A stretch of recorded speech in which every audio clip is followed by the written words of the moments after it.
L'œil de Dieu, ciel sur la terre, Thèbes, ville sacrée d'Amon, devient, après l'an 2000 avant Jésus-Christ, capitale des deux Égyptes. Selon les mythes et les légendes de l'ancienne Égypte, Thèbes a servi de modèle à toutes les villes. Cœur de la ville, le temple de Karnak est l'expression symbolique du tertre primordial. Le lieu est le temps de la Genèse.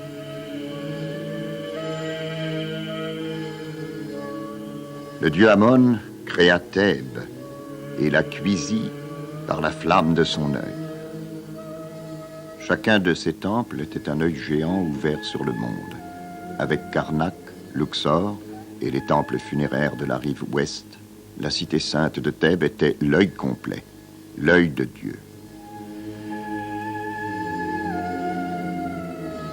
La lumière de l'œil est le soleil, et vivre, pour l'Égyptien, signifie travailler sur soi-même pour ouvrir son œil intérieur guidé par le pharaon, roi, prêtre et grand bâtisseur des temples.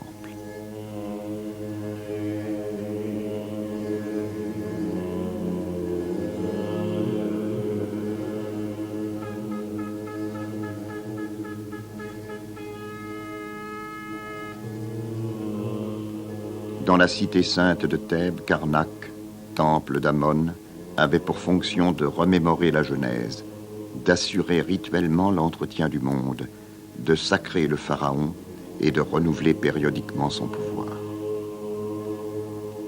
Amon, roi des dieux, avait son trône à Karnak, au croisement de l'axe du parcours solaire avec l'axe nord-sud qui relie le temple de Montou, premier dieu de Thèbes, au temple de Khonsu, fils d'Amon.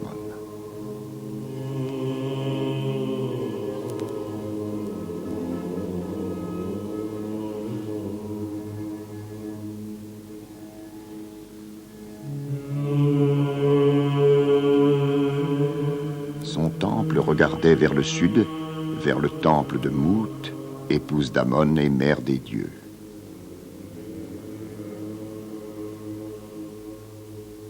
Avec l'œil solaire, il regarde aussi vers le sud, à travers la cité de Thèbes, vers le temple de Luxor.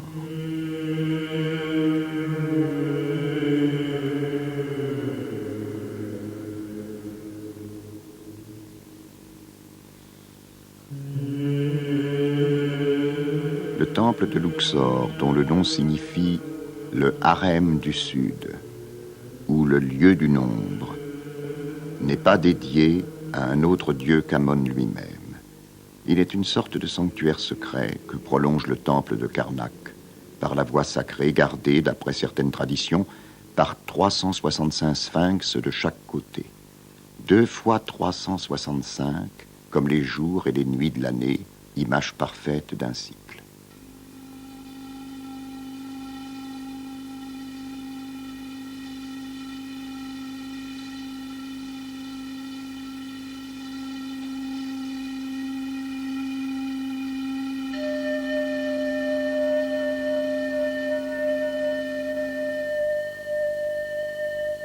Temple d'Amon, Luxor était aussi le temple de la naissance divine du pharaon homme-dieu.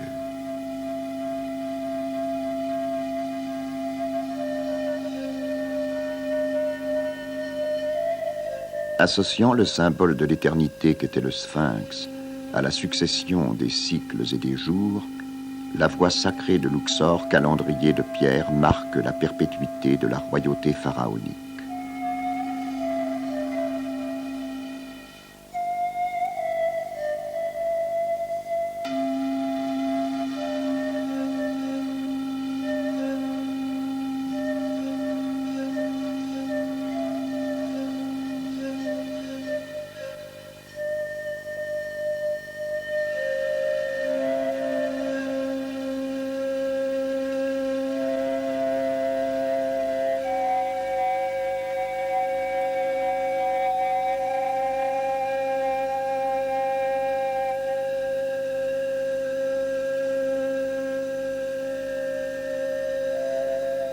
Si Karnak est le pôle royal et solaire, Luxor est la force cachée qui entretient la création.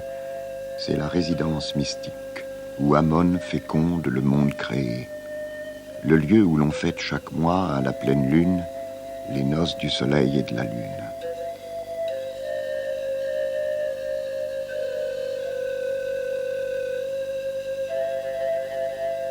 Luxor héberge symboliquement le harem du dieu Amon, qui le visite lors de la fête d'Opet, en prenant la forme de Min, dieu ithyphallique de la procréation.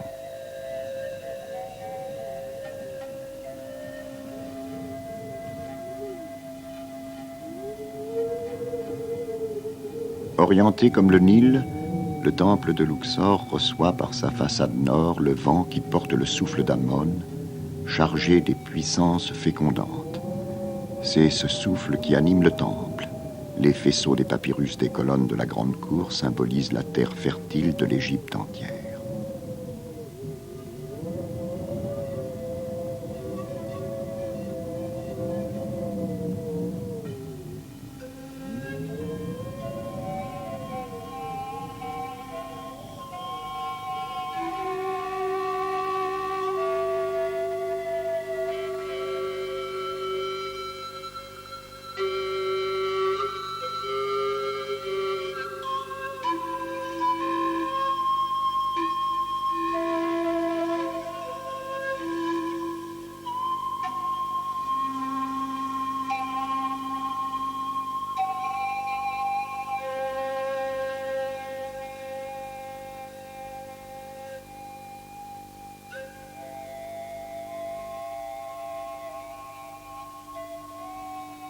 Le troisième visage de la cité sacrée de Thèbes se déploie au-delà du Nil dans les vallées remplies de sanctuaires entourant la montagne de l'Ouest, résidence des ancêtres et porte vers l'au-delà.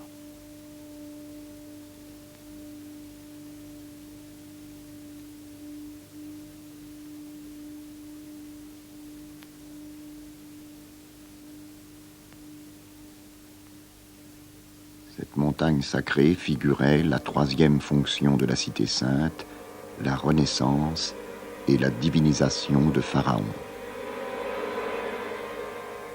Dans cette Thèbes occidentale se trouvent les racines de la théocratie égyptienne, les ancêtres enterrés dans la vallée des rois et surtout les dieux primordiaux retirés après la création dans les entrailles de la montagne du soleil couchant.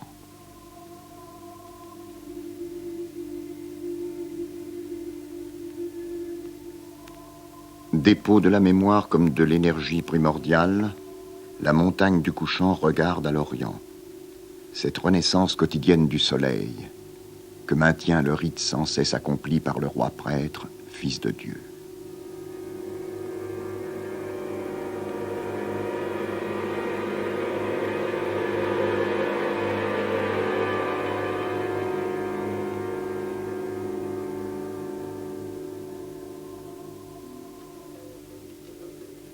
Pharaon est l'aimé d'Horus, bien qu'il ne soit pas son fils.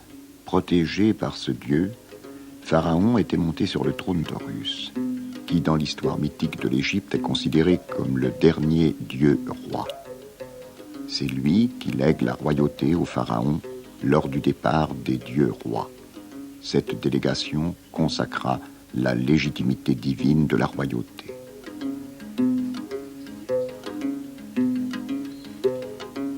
Protégé du dieu Faucon, Pharaon était le fils de Nout et de Djeb, c'est-à-dire fils du ciel et de la terre. Formé par l'union de ces deux principes, ils manifestent sur terre leur harmonie cosmique.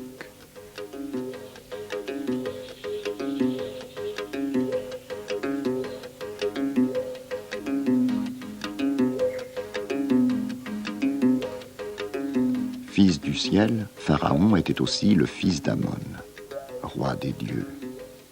En lui s'incarne l'esprit d'Amon. Il est ainsi en réalité le fils de plusieurs dieux.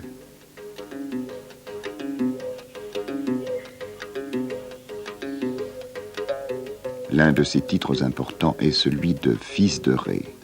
Il est le fils de sa chair et l'émanation totale de son esprit. Et c'est parce que son corps est le corps de Dieu que le corps de Pharaon est effectivement couvert d'or. L'or est la chair des dieux. L'homme-roi devient ainsi un symbole vivant.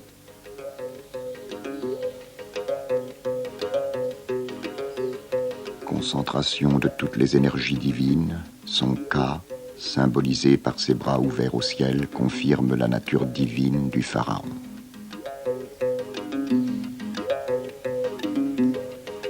Médiateur entre le ciel et les hommes, le pharaon, par son Ka, fait participer tous les Égyptiens à la vie cosmique.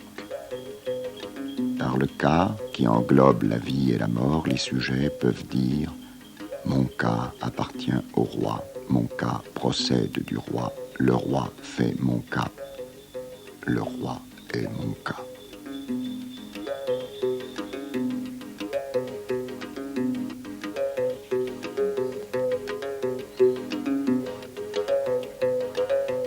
Que vive le roi de la haute et de la basse Égypte, le fils de Ré, pharaon, régent de Thèbes, aimé d'Amon, maître des trônes du double pays, qui réside à Karnak, doué de vie, celui dont le cœur est joyeux tandis qu'il gouverne les deux terres, comme Amon-Ré, éternellement, et qui agrandit le temple d'Amon et satisfait la perfection du Dieu en accomplissant tout ce que son Ka désire.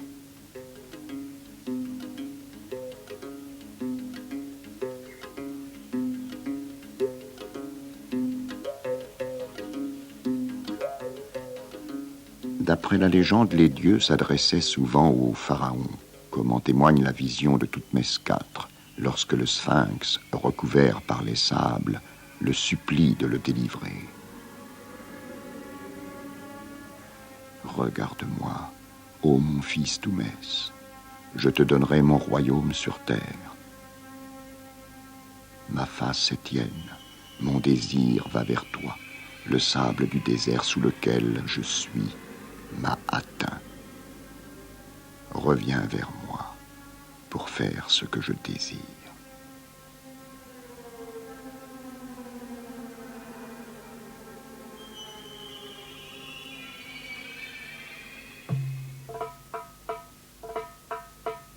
La plus haute fonction sociale du pharaon est de construire. Il bâtit le temple selon les proportions léguées par les dieux.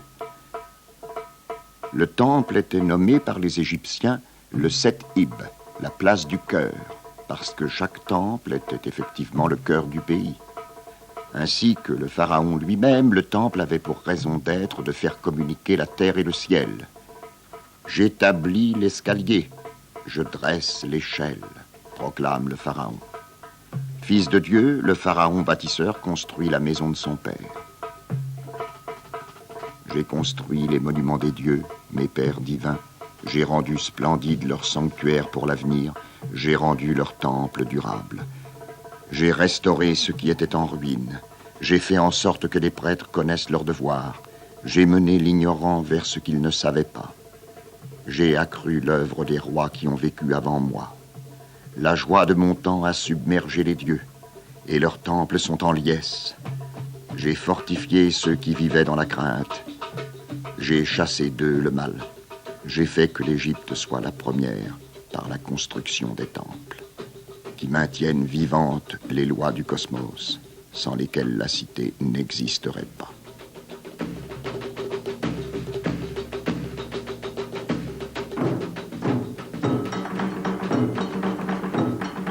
L'activité première du pharaon découle directement de son rôle de serviteur de Maat, déesse de la norme et de la juste mesure.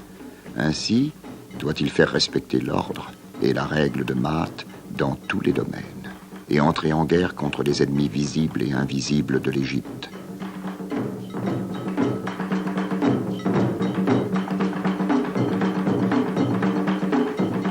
Harponneur qui ne manque jamais sa cible, il doit combattre avant tout contre le désordre. Et c'est moins pour détruire le mal que pour rétablir l'harmonie qu'il pointe sa lance comme un trait de feu pour traverser les êtres et répandre en eux la lumière.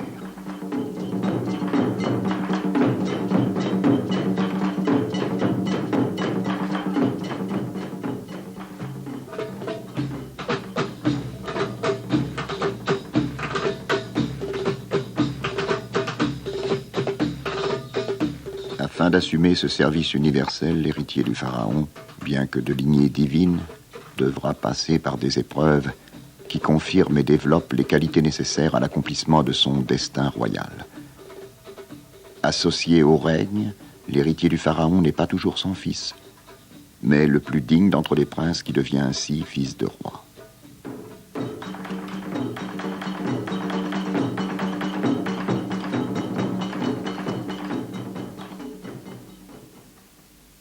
Je me suis mis en marche vers le trône, en qualité de fils et d'héritier. Mon père s'est enlevé par devant les connus du roi.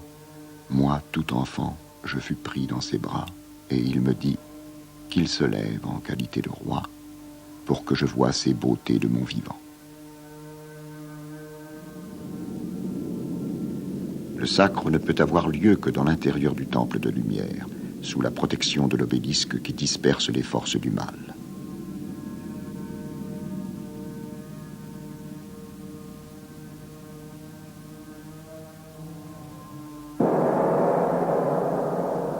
Quatre phases du sacre de Pharaon sont représentées sur les parois de la salle de la barque de Karnak.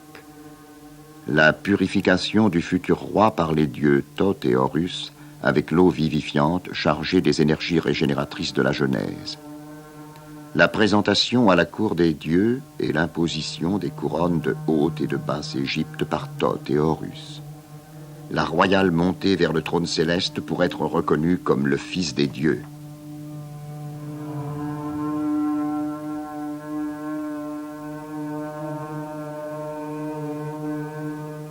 Enfin, à genoux devant Amon, il reçoit par l'accolade de son Père céleste le cas royal qui accomplit le sacre et confirme ainsi sa double nature humaine et divine.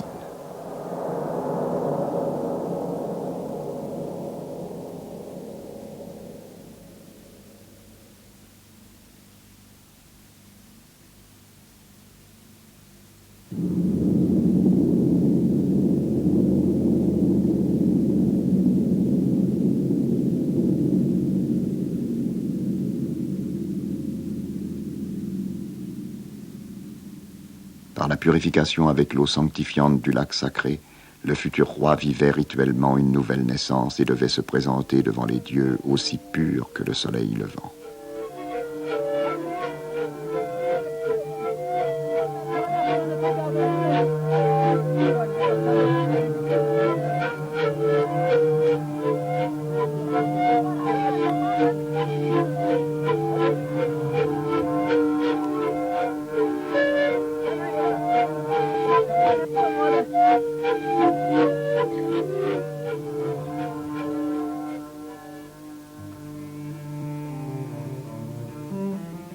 À la cour des dieux, il recevait par de nombreuses accolades le fluide divin qui fortifiait son cas et était investi de la capacité surhumaine d'accorder à son tour le cas à ses sujets. Ainsi, par la grâce du Pharaon, chaque Égyptien était en mesure de participer individuellement à la dimension cosmique de l'existence.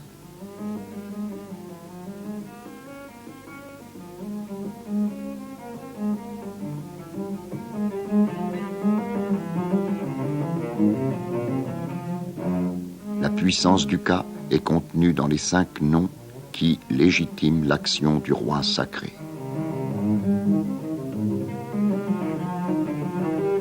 Par le nœud, point de convergence des forces unissant monde divin et monde humain, il était proclamé roi de Haute et de Basse Égypte.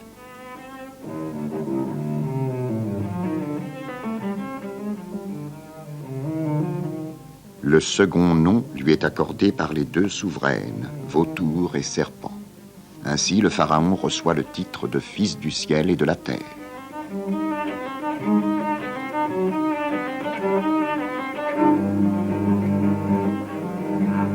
Par Horus, le dieu faucon, il est proclamé l'enfant divin, et c'est son éternelle jeunesse qui lui confère la qualité de Horus d'or.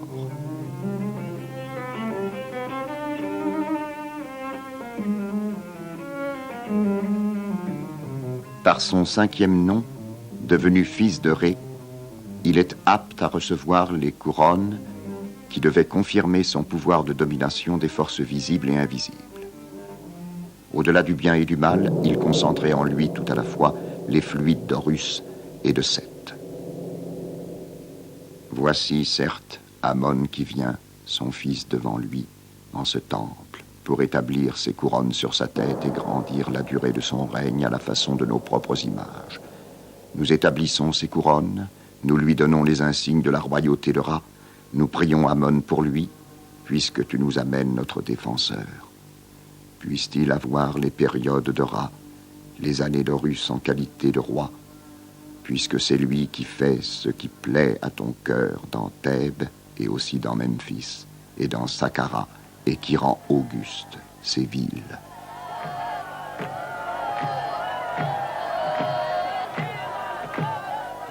Memphis, capitale des premières dynasties de l'Égypte, évoque les fêtes du renouvellement du pouvoir royal dans les temps les plus anciens.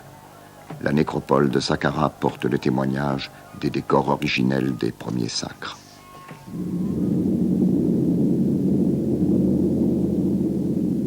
À Thèbes, comme à Saqqara, le roi était investi de la toute-puissance de l'œil de Ré. Noble est ta tête, comme celle du fils d'Isis, Pharaon. Tes yeux sont les yeux des dieux.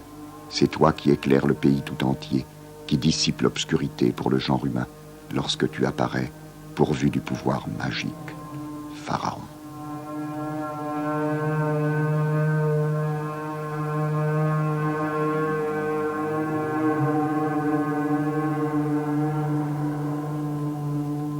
À l'image de la pyramide, le couronnement était conçu comme une montée rituelle vers le trône, symbole à la fois du centre et du sommet.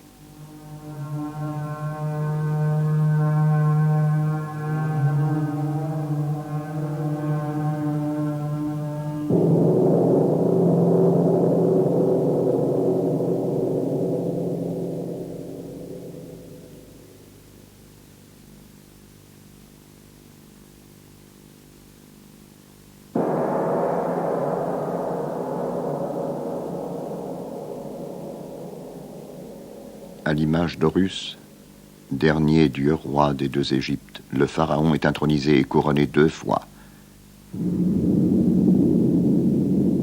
Avec la couronne blanche, comme roi de Haute-Égypte, avec la couronne rouge, comme roi de Basse-Égypte.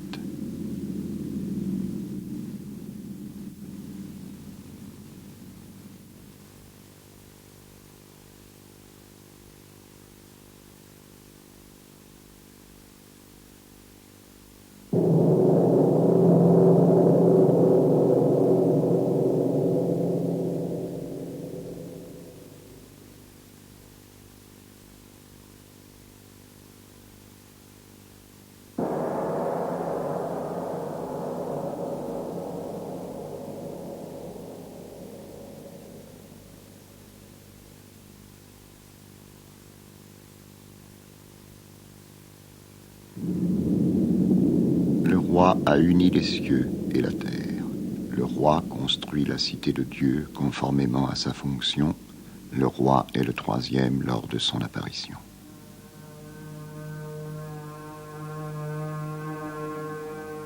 Ma majesté s'est levée en roi de la Haute et de la Basse-Égypte sur le siège de l'Horus des vivants, sans pareil, à jamais, et que mon protocole a été arrêté ainsi, l'Horus vigoureux aimé de Maat, le maître des 2 couronnes qui se lève comme une flamme, le grand vaillant.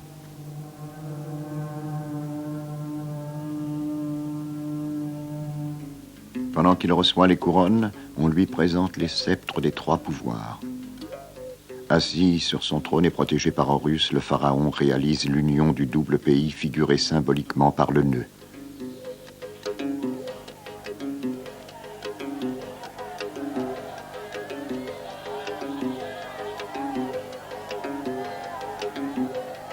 Après la possession des sceptres et des couronnes qui faisaient du pharaon le maître du double pays, le rituel du sacre se poursuivait par la course rituelle. Elle symbolisait la prise de possession terrestre du royaume. À la suite de sa régénération, le pharaon régénérait son pays, lui communiquant l'énergie divine qu'il venait de recevoir.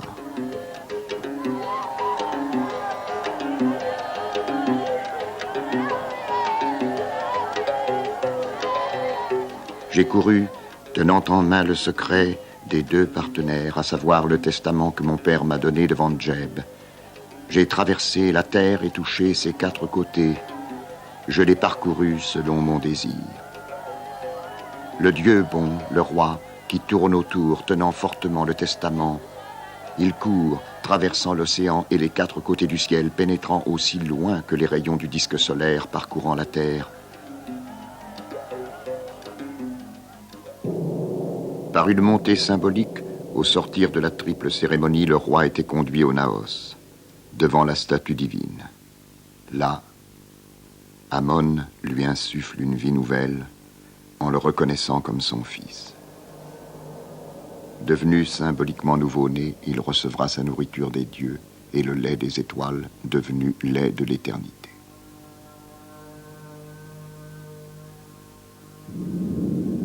C'est par son pouvoir surhumain que le pharaon redresse l'axe du monde, le pilier Djed. Par le redressement du pilier Djed, symbole de la stabilité, le pharaon, placé au centre de l'arbre de vie, harmonise le monde. Son dieu protecteur Horus lui confère la maîtrise du temps et de l'espace, symboliquement figurée par l'analogie entre ses 2 yeux et les 2 astres. Ses 2 yeux divins illuminent le double pays. Son œil gauche détermine le mois. Il est, lui, la lune, destiné à diviser les jours et les nuits, les mois et les années.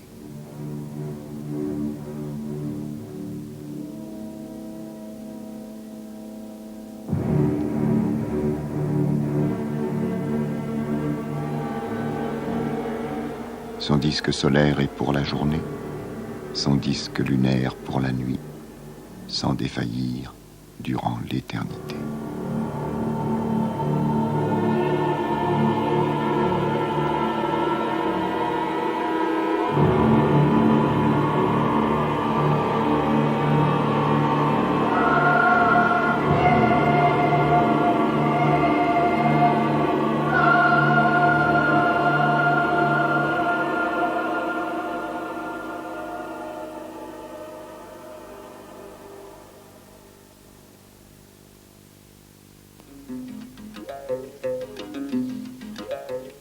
Défendu pendant la nuit par les béliers d'Amon contre les dangers des ténèbres, le temple égyptien ne s'arrêtait jamais.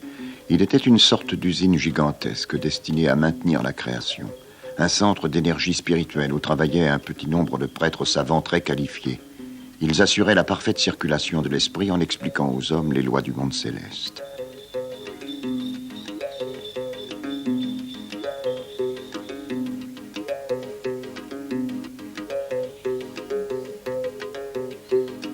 Ce collège de prêtres accomplissait des rites journaliers au nom du pharaon, unique mandataire de l'office liturgique cosmique.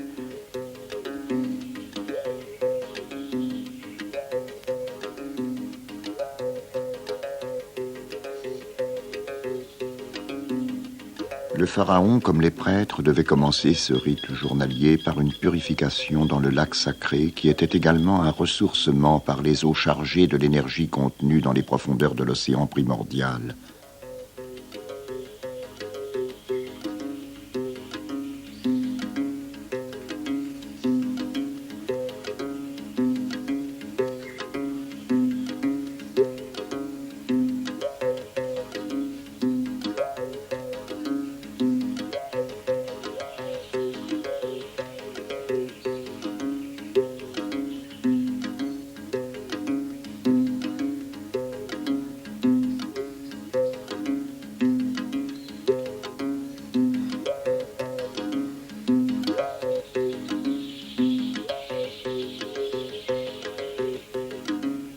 À la suite de la préparation des offrandes, la traversée du temple, d'ouest en est avant l'aurore, symbolisait le passage rituel des ténèbres vers la lumière.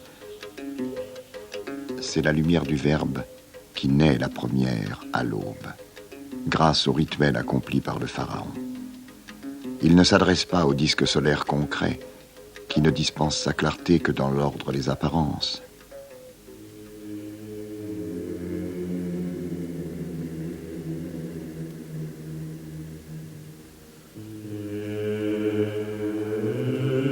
Ce n'est qu'après sa propre purification que l'officiant, délivré de toutes ses impuretés corporelles, s'avance vers l'autel du Dieu en purifiant d'encens tous les lieux qu'il traverse en commençant par la salle hypostyle.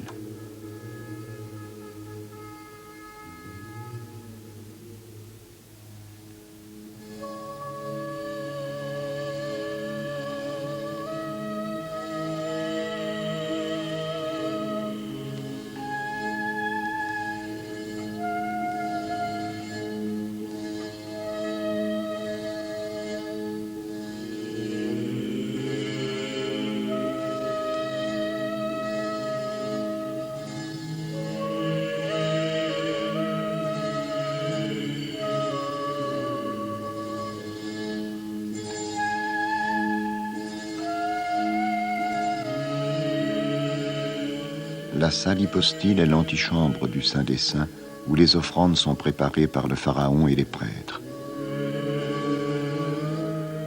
C'est par l'offrande que le pharaon procédait à la sacralisation de tout son peuple. Car il n'agit pas comme individu, mais comme principe communautaire.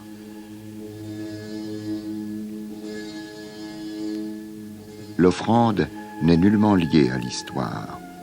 Elle est au contraire le moyen par lequel le pharaon délivre ses sujets du conditionnement temporel. Le don des offrandes alimentaires, bien qu'elles fussent une nourriture, assurait en réalité l'entretien du feu secret animant tout à la fois le pharaon et la divinité qu'il représente. L'offrande était le lien tangible entre le ciel et la terre, car elle établissait un pont entre l'humanité et son créateur.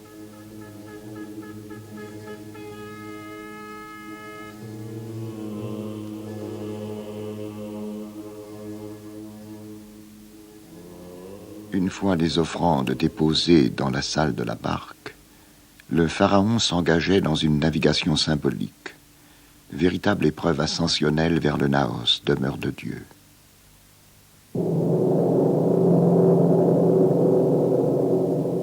Tout au long de ce parcours rituel, le pharaon réactualisait les énergies divines reçues pendant le sacre.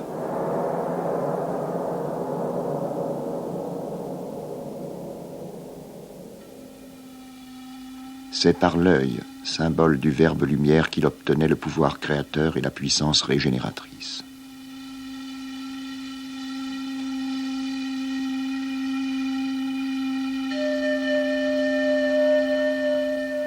À l'ascension spirituelle vers l'autel correspondait une élévation corporelle.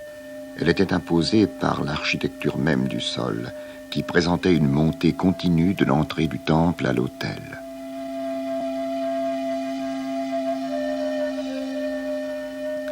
Identifié à l'œil régénérateur, c'est dans l'obscurité du Naos que le pharaon rétablissait le contact perdu au cours de la nuit entre l'humanité et Dieu.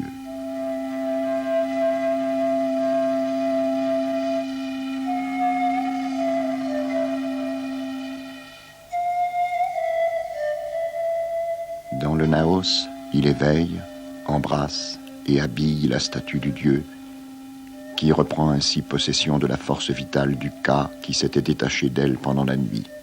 Il restituait ainsi à la divinité l'influence reçue lors de son sacre.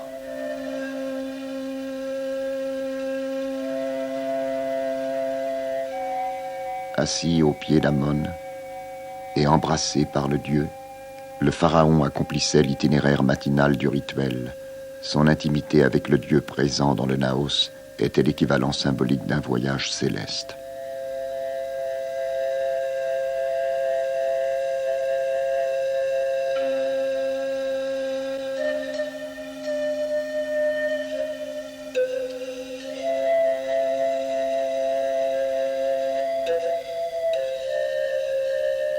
En fait, le roi prêtre accompagne le Dieu dans son union renouvelée avec le disque solaire et voyage avec lui.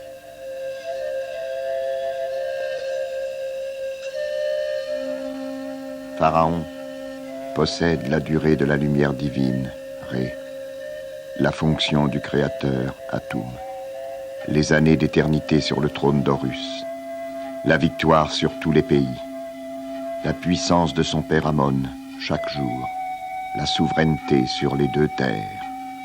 Il établit des monuments durables comme le ciel pour l'éternité.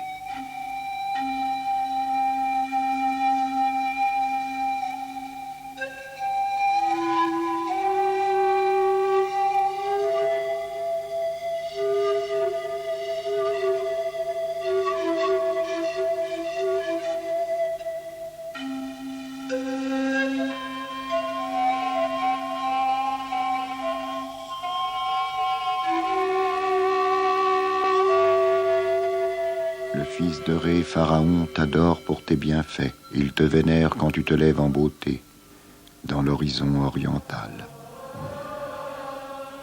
Il rend ta course pacifique et repousse tes adversaires de la proue de ta barque. Il chasse tes ennemis et vérifie pour toi si l'œil est bien à sa place.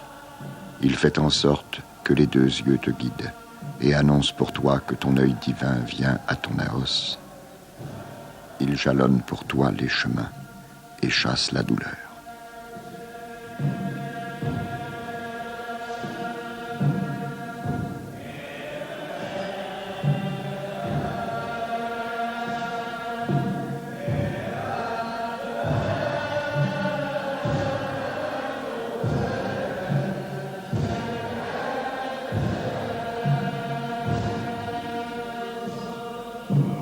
En dehors de cette liturgie du jour et de la nuit, le roi prêtre avait pour fonction de faire vivre rituellement les grandes fêtes du calendrier annuel.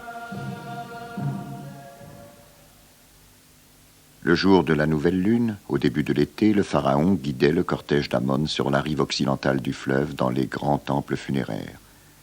C'était la belle fête de la vallée, elle durait presque 2 semaines. À travers un itinéraire assez court mais complexe et riche de sens, une grande procession se déroulait, marquée par des stations symboliques.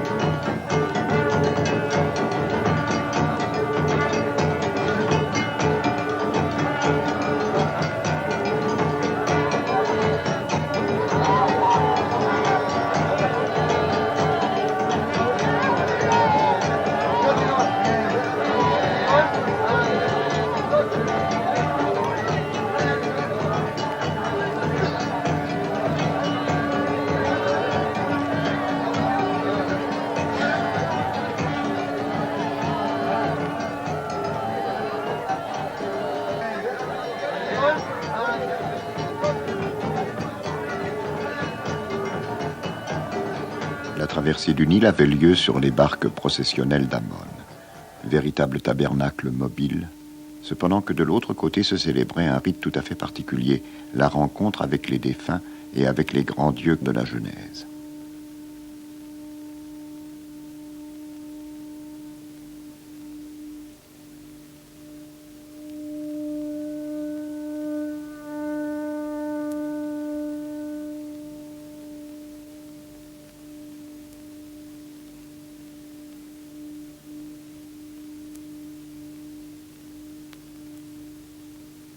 C'est dans les tombeaux que chaque famille se réunit pour participer à un banquet, et toute une suite de fêtes va se dérouler.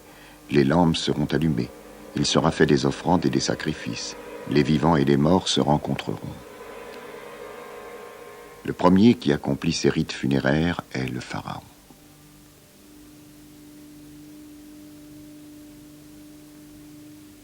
Pour les anciens Égyptiens, les ancêtres sont ceux qui vont devant nous. Antérieurs dans le temps historique, ils sont devant nous dans l'espace et dans le temps sacré.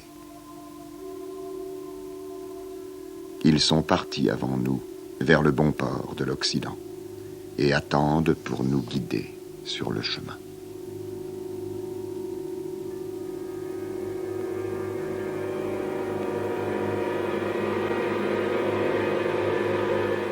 Le pharaon va se rendre à la butte de Djem, à côté du temple des millions d'années de Médinet Abou, où se trouve la sépulture des grands dieux, qui, selon certains mythes, se seraient retirés ici après la Genèse.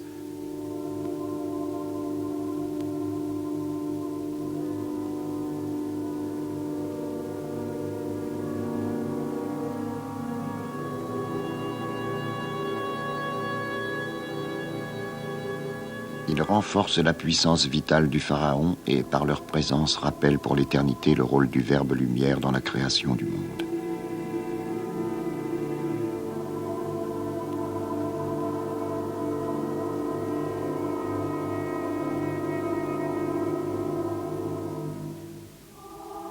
Les réjouissances de toutes ces fêtes dédiées à la lumière solaire s'associaient en ces mêmes jours aux fêtes de Mine, protecteur de la lune.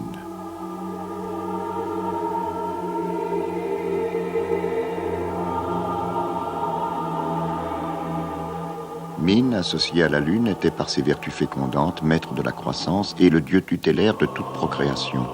Associé à Amon sous la forme du dieu hittithalique Amon-Min, il présidait une des plus importantes fêtes du calendrier égyptien, l'Opet, qui était célébrée au temple de Luxor, au milieu de la crue du Nil.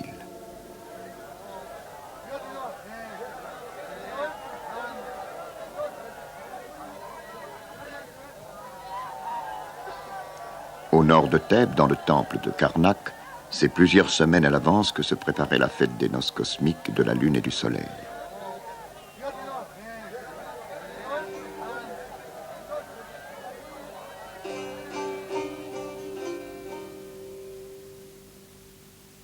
Protégé par son époux le pharaon, tous les rites s'organisaient indirectement autour de la reine, incarnation de la déesse Mout dans le couple pharaonique.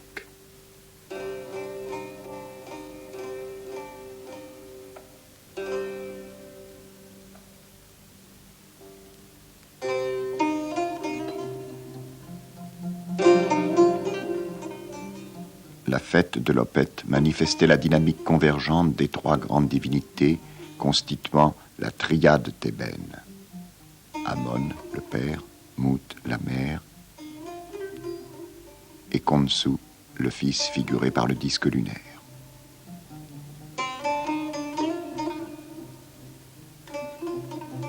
L'importance de la reine est considérable. Elle est celle par qui la légitimité se transmet.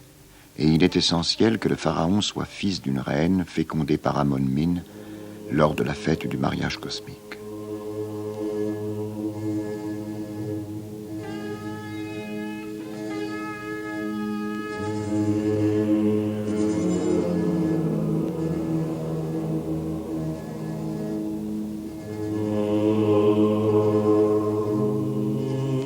Comme toujours, les cérémonies commençaient devant les barques dans le temple de Karnak par une grande offrande solennelle. Le point culminant de la fête était l'invocation du pharaon au dieu Min, afin qu'il lui soit accordé la force et l'esprit en vue des noces cosmiques.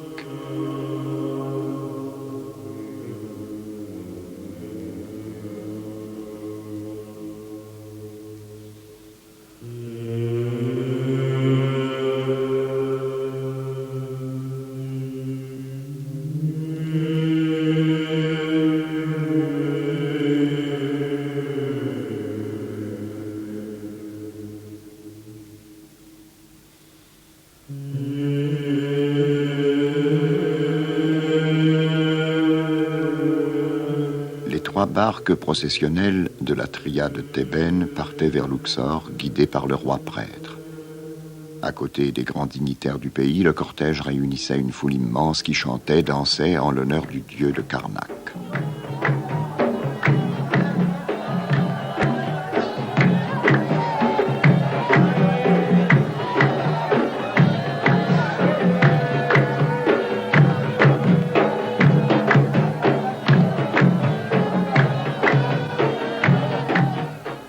Sont dressés des monticules, sorte de buttes artificielles au sommet desquelles les prêtres font les offrandes.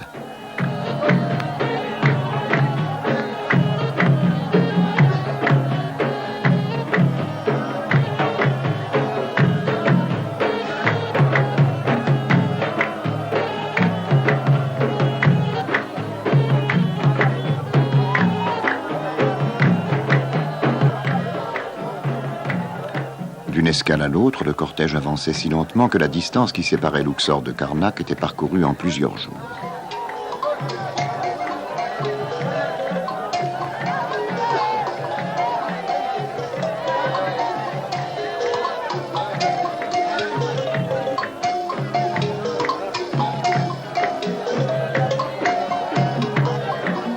Autour de la barque, le peuple implorait le dieu qui rendait ses oracles à travers le prêtre.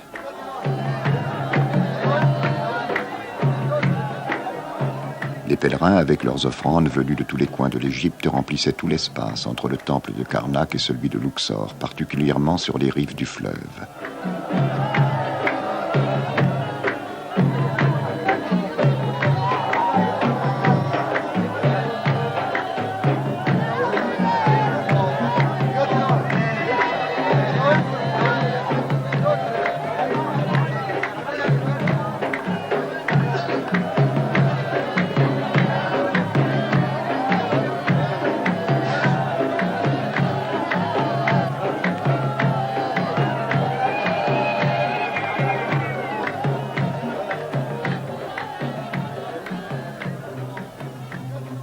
haut de la barque royale, un prêtre psalmodiait « Tu te lèves dans ta perfection, Amon-Ré, lorsque tu es dans la barque.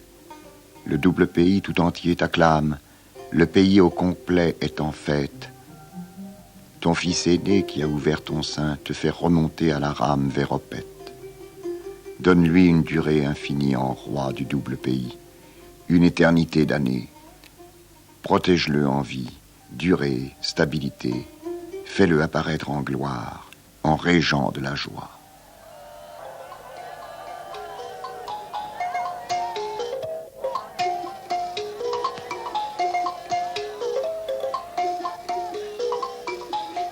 Le pharaon et la reine, image terrestre du couple divin, venaient à Luxor représenter le mystère de la divine conception, demandant à Amon d'enfanter à travers eux un héritier du trône issu de sa semence divine.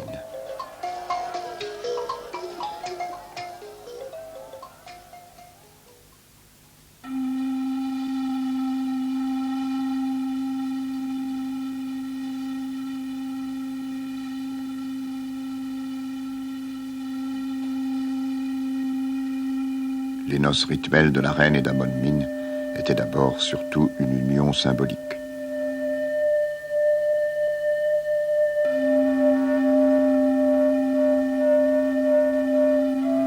Comme tout en Égypte était réglé selon le ciel, on peut supposer que le jour de la fête de l'Opet était en effet choisi en fonction d'un ciel favorable déterminé par les prêtres astrologues.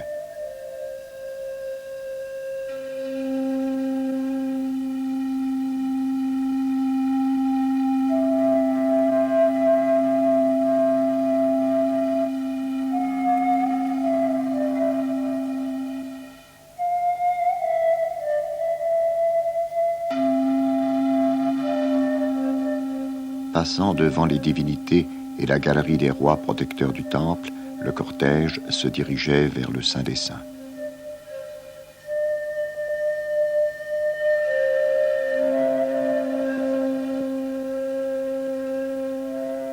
Salut à toi, Amon-Min. Tu t'accouples.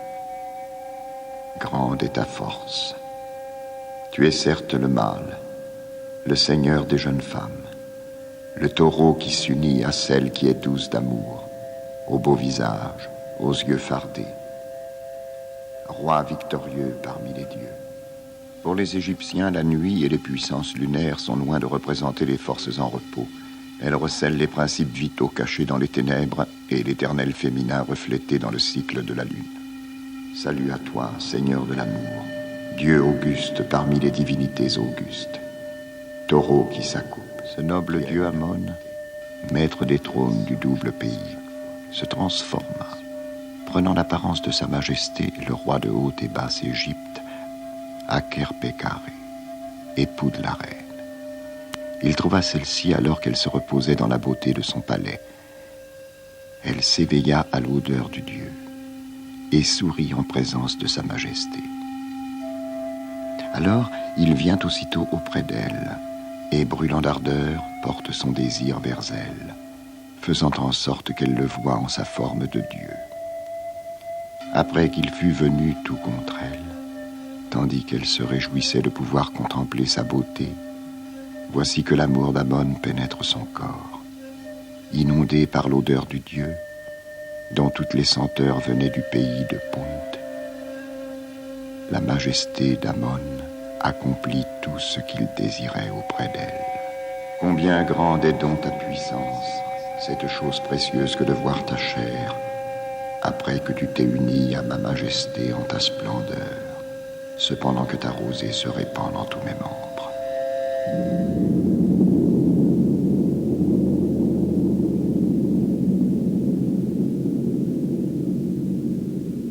Le dieu Amon demande alors au dieu Khnum de façonner le corps de l'enfant.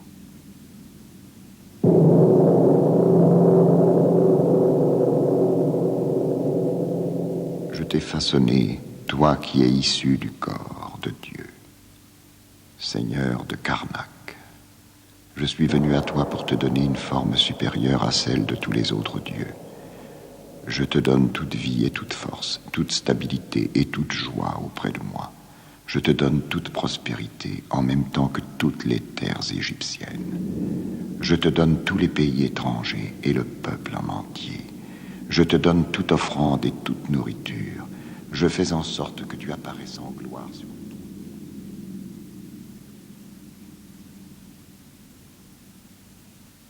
La naissance de l'enfant roi ne constitue en réalité qu'un premier pas dans le cheminement vers la lumière. Le pharaon devra s'assumer ce cheminement au nom de sa destinée d'homme divin, mais surtout au nom de son peuple, dont il était la synthèse exemplaire et de très humble serviteur. Par sa deuxième naissance, le sacre, l'enfant roi va devenir roi prêtre, chargé d'une fonction médiatrice universelle entre le ciel, royaume de Ré, et le monde d'en bas, royaume d'Osiris. Pour accéder à la lumière d'en haut, le pharaon devra mourir et par conséquent descendre à l'image du périple solaire dans les abîmes de Douat pour accomplir, après épreuves et jugements, sa troisième naissance, la renaissance dans l'éternité. Le roi vient à toi, Nout. Le roi vient à toi, Nout. Ses deux ailes se déploient comme celles d'un faucon. Ses plumes sont semblables à celles de l'épervier. Son bas l'emmène, tandis que ses charmes magiques l'accompagnent. La vache Hathor reconnaît dans le roi prêtre le futur Dieu et le nourrit avec le lait des étoiles.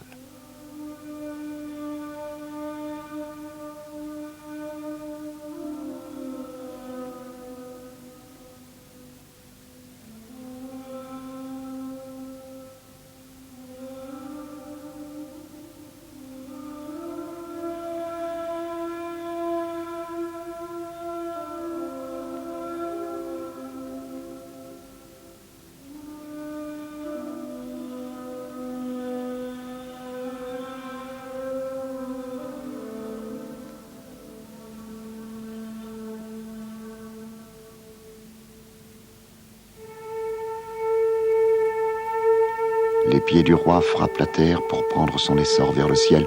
Le voilà qui monte au ciel, il s'élève sur la fumée de la grande exhalaison. Il vole comme un oiseau. Il se pose tel un scarabée sur le trône vacant qui est dans ta barque, Ré. Les rayons solaires, traits d'union entre ciel et terre, peuvent aussi soutenir en son élévation le royal grimpeur. Pan de lumière, soleil pétrifié, la pyramide pointe vers le ciel son pyramidion d'or, montrant ainsi le chemin.